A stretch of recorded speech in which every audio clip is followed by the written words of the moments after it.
The holiday rush is real. Yeah. I literally went to Target and I had to park in the back. And my kids were like, I thought we were going to Target, Mom. We've never had to park back here.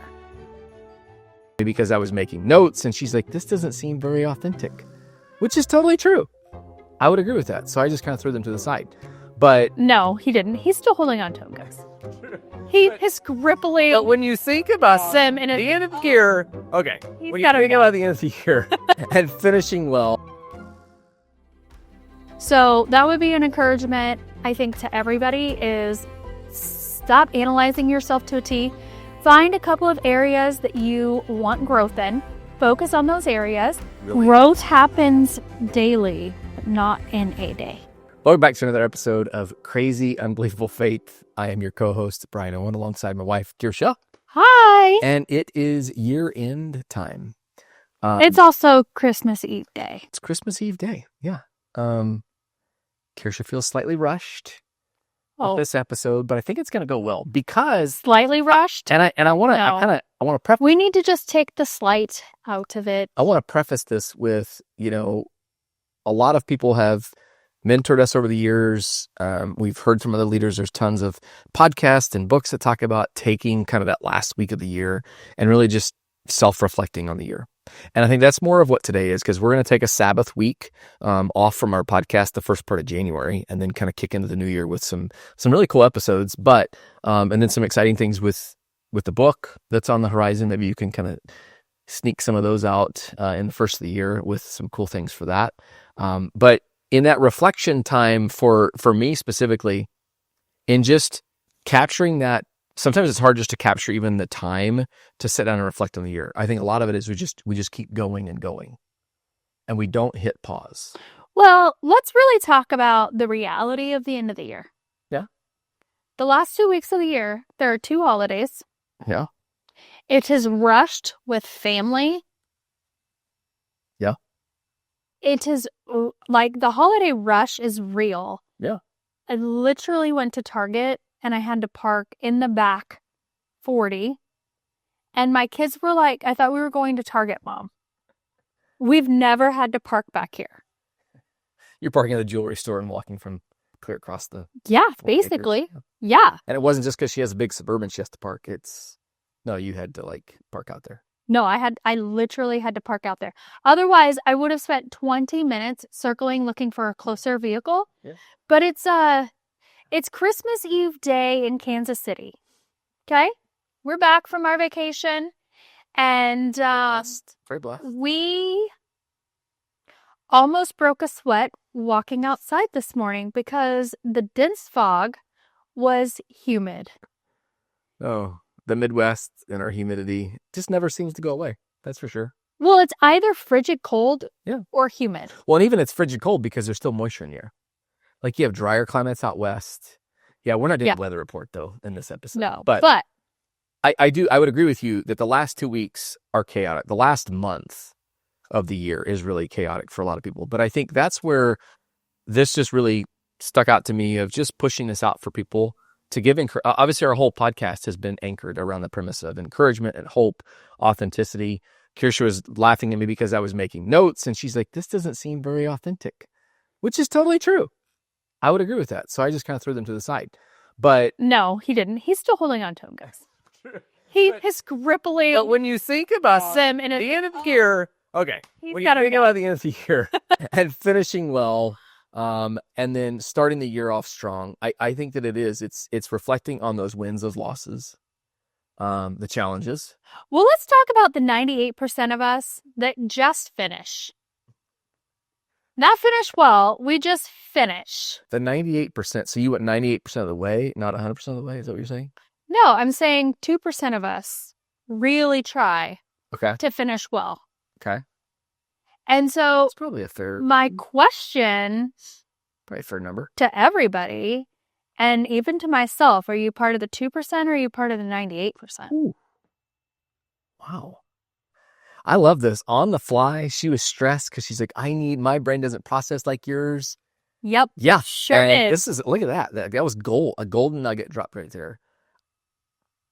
And I He's speechless, we were guys. talking about it. Mark the calendar. Sure. Wednesday, December 24th, 2025. Brian has a speechless moment. I mean, do you want to be the 2% or the 98%? And that's a very valid point. And I encourage people this upcoming week between Christmas and New Year's. This find is time. totally off the subject. Okay. This is an ADD moment, squirrel moment for me. Whoa. But earlier, Whoa. I was talking to my mother-in-law and father-in-law, and we were talking about being the black sheep. And my mother-in-law is like, well, you don't want to be the black sheep. And I said, well, I definitely don't want to be the white sheep and blend in. I do want to be the black sheep and stand out. And she was like, I never thought about that the same way.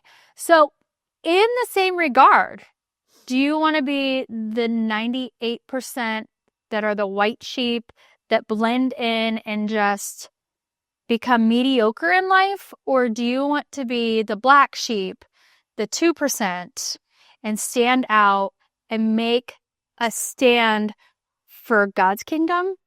So we just came back from vacation, and ice cream's in my head. When you said white versus, I'm thinking vanilla versus. Do you want to be just vanilla and just coast through life, or do you want to be the chocolate, which stands out? It has the flavor and the boldness to it. I don't know. That came to my mind. Really? You just brought ice cream, and I saw a twist. We ate tons. We ate too much ice cream on the vacation, which is fine, but that's okay. It was complimentary. Isn't that what they say? Complimentary? Yep. I think so. But I also so standing out. So okay. There's also consequences to the complimentary ice cream. Okay. Consequences to it? Oh yeah.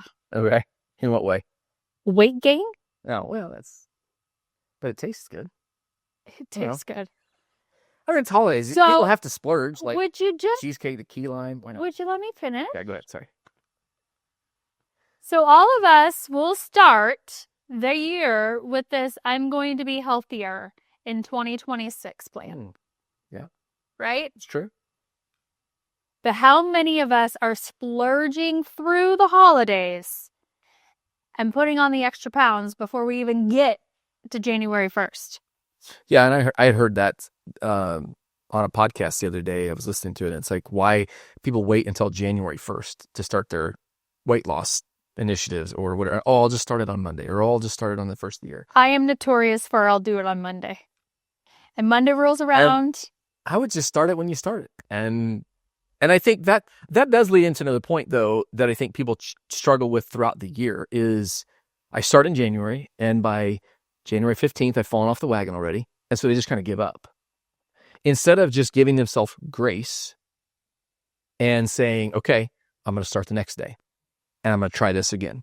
And I think that, we had that conversation with Logan a few weeks ago when he was talking about just his challenges and the addictions that he'd gone through. Like, you can't look, you look at it as a course of a year, but it's also this, if I messed up, I got to get back up and start again. And I think that's kind of like I get knocked down. Well, do you just stay down or do you get up? I get knocked down. Yeah. I'm like, gosh, now she's going to start singing. But again, I think that's, let me down. Whether it's weight loss, whether it's I'm going to read more, I'm going to do my devotional more, whatever. I mean, there's, reading the Bible in a year, people will start that, and people love that tracker on the Bible app where it's like, I had so many streaks, and that motivates some people. Some people, it like totally deflates them, because if they miss a day, and I'm guilty of this, you miss a day and it's like, oh, I never went from here to back to zero. And you're like, ugh, but you just have to just keep going. And keep swimming. I think there are keep swimming. I think there are times. Swimming. This is obvious. There's a challenge because we've switched seats coming home, and she just plopped into that chair. I said, this is going to be a problem because you're in my seat, not in. So she's trying to act like me, apparently, for this end of the year episode. But again, I think to kind of go back to reflecting on the year. No, really, I just wanted to give you some space to drop some gold nuggets. Oh, okay. But I think in reflecting on the year, even we were talking about this, sometimes it's hard to think back to what were those victories that I had and what were some of those challenges, because we just, again, the busyness of life absorbs all that free space. So Brian was just talking about, starting the Bible streak and then needing to give yourself grace and starting over. And Lamentations 3:22 through 23 says God's mercies are new every morning. Mm-hmm. Now, you can't give yourself 365 days of grace in the same thing and expect growth. Mm-hmm. That's correct. But you can give yourself grace when it's a difficult season. Yeah. You know. Well, I mean, you could have a family emergency. You could have, again, emergencies versus urgencies. I think that's something. Oh. We've talked about that, I think, in the past. No. But there, you talk about that. See, I had that conversation in my head. Sometimes it just doesn't come out. Maybe that's what it is. I've heard it several times in my head. Emergencies versus urgencies. And I think people will confuse those two. But they'll also... This thing is an urgency on your end doesn't make it an emergency on mine. That's true. But I'm thinking people will sometimes misconstrue an urgent activity, which is a form of busyness, in my opinion, in some cases. No. Sometimes you urgently need to go to the hospital. Okay. That's why it's called urgent I would say care. it was an emergency that I need to get there. But I'm saying that it can distract people. But you also have urgent care versus emergency care. Oh my gosh. Now we're going with the see, I don't even know what the word is. The specific, the technical terms that you're using. This is getting too high level for me. I need to stay, I'm just advocating in the weeds. For the medical profession. Whatever it is. You can have both.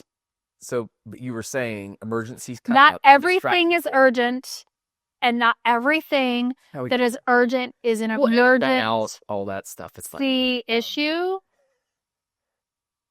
You have to decide. You have to prioritize what's urgent and what's an emergency. Yeah. But back to the point you were saying about it, giving yourself grace and mercy, not giving yourself so much grace that it's 365 days of just whatever. Well, yeah. I mean, if you're not intentional about growth doesn't happen. Yeah. I like Maxwell's The Law of Reflection, that experience alone isn't the best teacher. It's evaluated experience.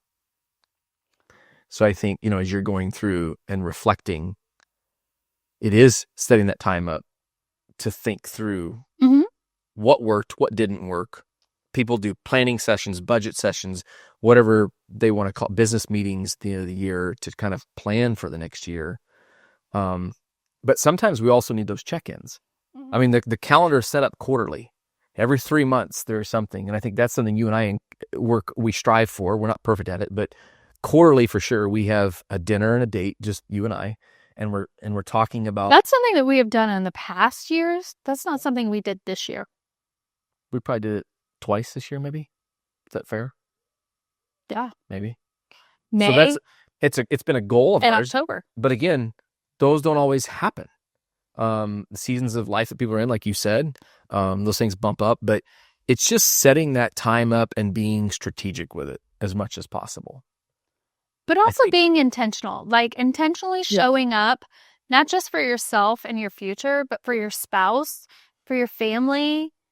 I think it's important. And so there's some losses in that. Like we've talked about reflection and motivation for the next year. Let's talk about wins and losses.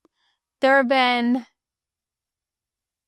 some tough seasons this year that have really kind of stolen some joy from me that I've had to really intentionally work to get back. And that's okay. Like we can have tough seasons, right? But you can't go through life. You have to grow through it. And there's a Bible verse. I'll pull it up here. That says, it's James 1:2-4, trials produce maturity. And that's something that, in your losses, did you mature through it? Mm-hmm. That would be a really good question for people. Like, what areas of growth do you need? Well, and those challenges, the areas of growth, as you said, there are also times, coupled with that one, Romans 8, 28 talks about God works all things for good. Yeah. And I think sometimes we get caught up in, why did this happen to me? Why did I have to go through this? Because we had challenges. We also had triumphs over this year. But it does work out. I mean, it's hard to see the blessing. One thing that I learned during that time frame was, if it's not good, it's not done. Yeah. And telling myself, like, okay, that didn't end how I wanted it to end. Yeah. And that's okay. It's just not done yet. And I think, finding joy in the journey, you've talked about this before. I think that there's a lot of times we get lost in, I think of the seasons of our kids and the ages. And I still remember when they were little, and I'm like, I'm exhausted, I'm tired, I'm frustrated. And you're like, you're going to miss these days. You're going to miss holding them. And there's a lot of truth in that. You in the moment. So you're saying you're not still tired and exhausted? Well, I am. It's just a different tired. But you do miss those days where you can sit in the chair and you're just like, okay, I can just hold them. They don't move. They fall asleep. I know. I could have them fall asleep on my chest, and I could like play with their little baby hair on their head. Yeah. She said you're going to miss heat. And you do miss a part of that. But I also feel like, again, there's blessings that come through it, finding joy in the journey. But I'm also, in reflecting on the year for ourselves, like, I'm thankful for the doors that have opened. Mm-hmm. There's that saying, you are one conversation away from your life changing. And for us, it was an opportunity, an invite that we got over a year ago, mm-hmm. that then has opened our door, really blown the door off to new networks, to new people. I've always been taught, you want to be the dumbest person in the room, because if you're the smartest person in the room, you're not growing. You're in the wrong room. Yeah, you want to keep growing and stretching yourself. And so just being very blessed and thankful this year to be around people that have stretched us, that have challenged us to grow. Guys, he wants to be the dumbest person in the room. I want to be like right in the middle. I want to be able to hold intelligent conversations with the smart ones, but also lead the ones behind me. It's true. Not saying, and I'm not going to say it any other way other than, like, I want to be in the middle so that I have some room for growth, but I can also lead those to growth as well. Yeah. I was thinking about that. I was reading a devotional the other morning, and it was talking about who are you journeying through life with, and who are you tending to in life? Like, who are you walking with? Who's feeding you? And then who are you feeding? And I think that was actually, our waitress last night at dinner said, is this walking or working? It's fine. No big deal. Is it what? Walking or working? Oh, yeah. Yeah. She did. Yeah, that's true. She did. Yeah. And it makes me think about that statement you just said, Brian, are there relationships that are working, or are there relationships that need to walk? Yeah. Yeah. And I think that they're, again, taking the time to reflect on those pieces. It takes intentionality. Mm-hmm. It's easy to, okay, it happened last night. We don't think about it. It's just kind of locked away somewhere in your brain. But I would just encourage you, in this next week to 10 days, take time, find a quiet spot. We've talked about those in past episodes, where people get recharged, where they find all of that. Just taking that time to really... Growth happens daily, but not in a day. Has to be intentional. Correct. Mm-hmm. Yeah. Yeah. And I think that there's a lot of people that they don't take the time. They think of it as such a big piece. And it's like eating the elephant. I have to eat the whole elephant instead of it being one bite at a time. And those daily habits. I've never eaten an elephant. I don't know. Those daily habits, that's what leads to the bigger piece of what you're describing. Right. It's the intentionality in those daily routines, be it morning devotional, middle of the day. Maybe it's just worship in your car. Maybe it's, you're able to just sit back and watch, you're finding joy in watching your kids play, or whatever that, you find those moments and you capture them. Yep. And then you just let them begin to compound into your daily routines. Mm-hmm. Yeah. So how do we finish well? 2 Timothy 4:7, I have fought the good fight. This is something that I think people eventually, get to a place in their life where they become complacent and they just sit and they want to coast through life. Mm. I don't want to say I fought the good fight until the end of my life. Yeah. Yeah, if there's still air in my lungs, you want to be doing something. I want to grow until that moment comes. Yeah. And I think that there's a lot of people that want that are inspired to do that. I think they just don't know how. Yeah. And I think that goes back to you just have to take the first step. Well, it starts with the reflection. What is it that what 1 or 2 or 3 areas? Don't try to like dissect yourself. Yeah. Right? Like to a T, but what are 1, 2, or maybe 3 if if you're a starter, if you're kind of in the middle. Okay, I did 1 last year. I want to, up my goal to changing a second area of my life. So I'm going to focus on 2 areas. And, if you really want to be an overachiever, great, do 3. But you pick it. Nobody's judging. Okay. And if you're self-judging, quit that. That's not moving you forward. That's keeping you planted in quicksand. Very quickly is drowning you. So that would be an encouragement, I think, to everybody is stop analyzing yourself to a T. Find a couple of areas that you want growth in. Focus on those areas. And then have markers like, okay, in 3 months, I want to see myself here. And then at that point, let's say you missed it by a little bit. That's okay. Then okay, I want to be here. And then you don't stretch your goal quite as far the second quarter so that you have an opportunity for success. But don't look at missing the target as though you failed.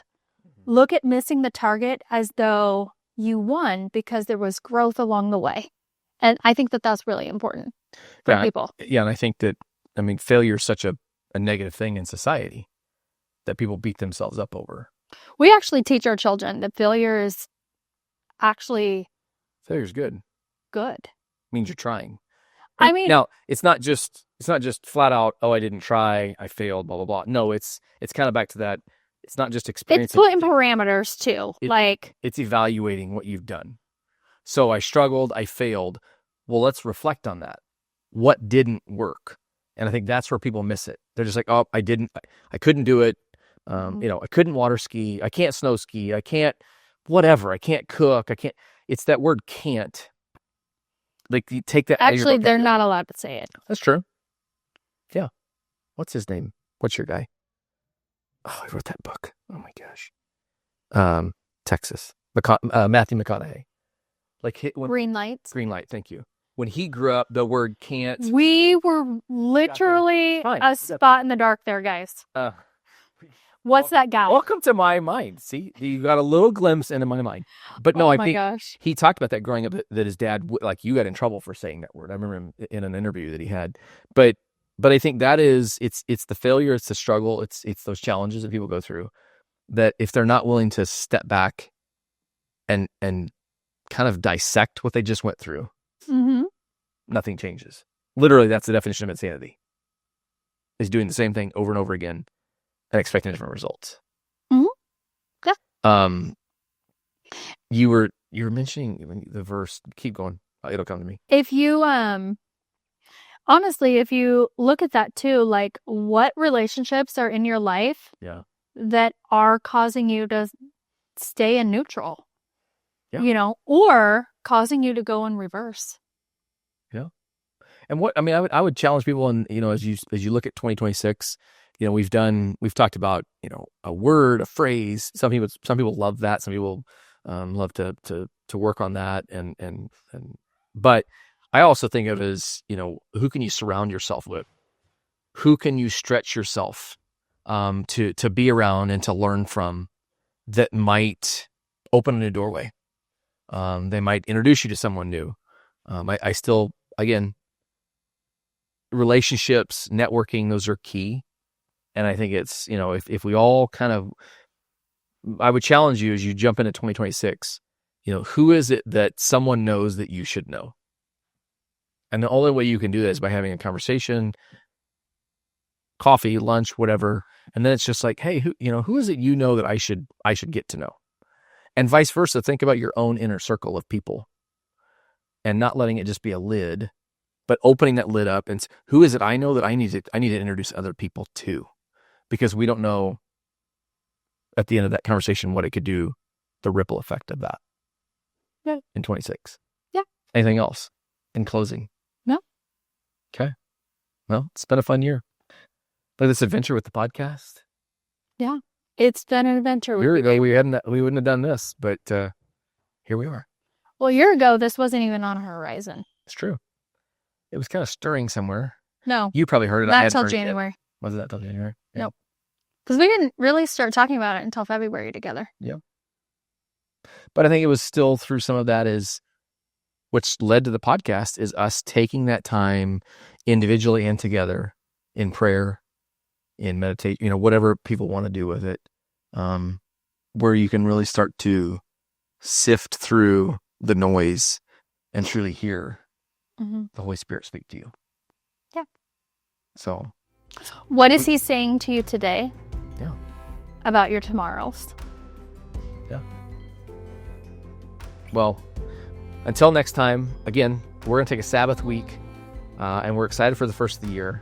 If you're not already actively subscribed and following, please do. There's some amazing, some pretty funny bloopers. There's some things that actually just rolled out this week that came out as a blooper.